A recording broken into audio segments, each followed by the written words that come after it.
Hello folks, this is Aitanaja from inspiredtorise.com, and today we are going to compare the ASUS Zenfone 2 Laser and the Coolpad Note 3 smartphone.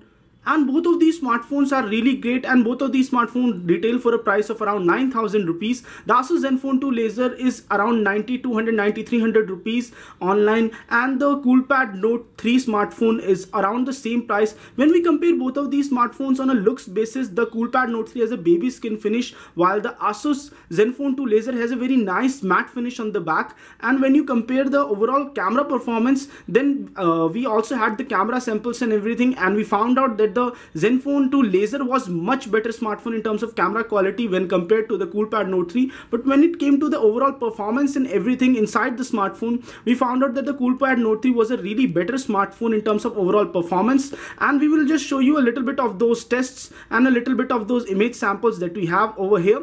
And apart from that, we will also show you the overall benchmark scores of both of these devices. And as the overall difference between these smartphones is in terms of the UI and everything, because of the fact that the Zenfone 2 Laser comes with the Zen UI, while the Coolpad Note 3 supports a custom Cool UI based on Android 5.1, while the ASUS Zenfone 2 Laser has Android 5.0.2. This is the fingerprint sensor, which can register up to 5 fingerprints and up to 360-degree identification of your fingerprints. So it's that good. ASUS has implemented the Zen UI in a very nice, decent way. So it's this almost same as before the Zen UI. There are no changes in the Zen UI, some few minor tweaks here and there in the customization and categorization of applications, but still the Zen UI is almost same as before. So let us just see what's inside the hood of this smartphone. Let us just peek a little bit more inside the smartphone's hood. And so the Zenfone 2 Laser comes with a Qualcomm Snapdragon 410 chipset, 1.21 GHz quad core processor, which is really different from the Zenfone 2 which was launched earlier this year. The Zenfone 2 Laser comes with a Snapdragon chipset, not the Intel one, and which is the Snapdragon chipset has a more acceptance amongst almost all of the folks. And these are the specifications: that this device has a 1280x720p HD resolution, and it's a 5-incher and feels okay enough in hand. It does not feel big, and the less space has been wasted on the bezel, so it also feels good enough in the hands. The Coolpad Note 3 smartphone comes with a 5.5-inch 1280x720p display, and as is visible, the overall colors and display clarity is really nice.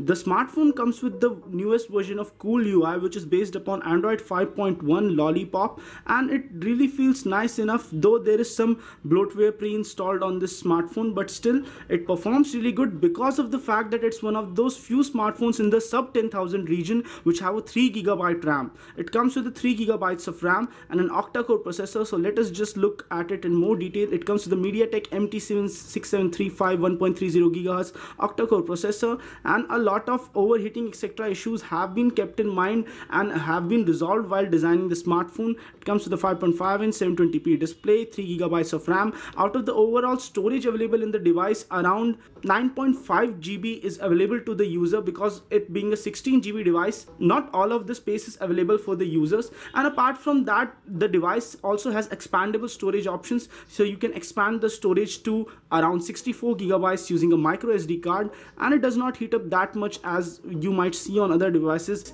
And before we go further, let us just test the camera for this device. And the camera is the major selling point for this device. The camera is the laser autofocus camera, and this is one of the macro shots that we took from the camera. It really captures things with great detail, and here you can see the depth of field effect in the background, that the background is really blurred enough. And this is a sample time-lapse video that we took. This is a miniature shot that we took from this camera. The miniature shot really came out good. The scooter does feel like it's in a miniature mode. And this is a HDR shot, super resolution shot. This is a super resolution 52 megapixel shot taken from the Zenfone 2 Laser, and the details are really great enough. And this is also super resolution shot. This is a night shot taken by us. So in the night shot also, the skyline is visible clearly enough, but at points it has overexposed the colors and showed it to be yellow, whereas this is the original true color as shown in the low light mode. So sometimes it captures really good, sometimes it overexposes the photo. So it's as is visible in this photograph, it's really yellow, but actual color is really much closer to this. So it has some problems sometimes, but still the camera was out of 10, I would rate the camera as a 8.5. It's that good. So we will just show you the selfie performance also of this. So coming to the selfie camera and front camera performance of the smartphone, these are few of the shots that we took with the selfie front camera. So these came out pretty okay enough. As you can see that right now I was sweating profusely, but still the beautification feature in the camera managed to smooth out a lot of stuff. It's okay enough. The clarity is great enough. The wide angle is good enough. You can fit in more people. So the overall camera is good. As compared to many of its counterparts out there, the front camera is good enough, and the back camera is an absolute delight. So these are all of the shots that we showed to you. The camera on this device is a 13 megapixel back camera and a 5 megapixel front camera. We clicked quite a few shots on this, and we found out that in low light conditions the camera wasn't performing that well. There was considerable noise in the images, and this is also an image taken in the fluorescent light. It's okay enough. Details are good. One of the good things about this camera is that the color reproduction is excellent.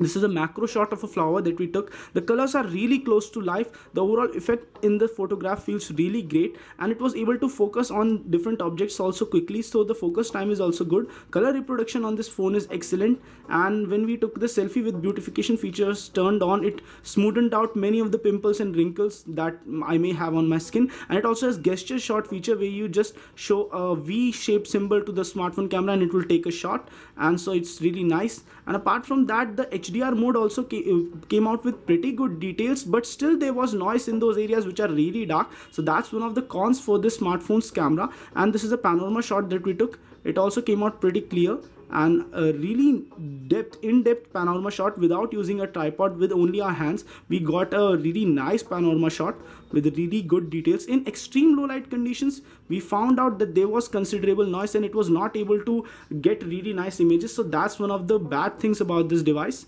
Apart from that, the camera is really great. So overall, the Zenfone Laser is a better camera phone, but the Coolpad Note 3 trumps the Zenfone Laser in terms of overall performance. So guys, when it comes to making a buying decision, it depends upon whether you want a really good camera phone or you want a phone with nice performance and a good fingerprint sensor. So it all boils down to that. So do make an informed decision. This is Aditya from inspiredtorise.com signing off, folks. Stay inspired to rise. Keep visiting inspiredtorise.com for more such awesome content.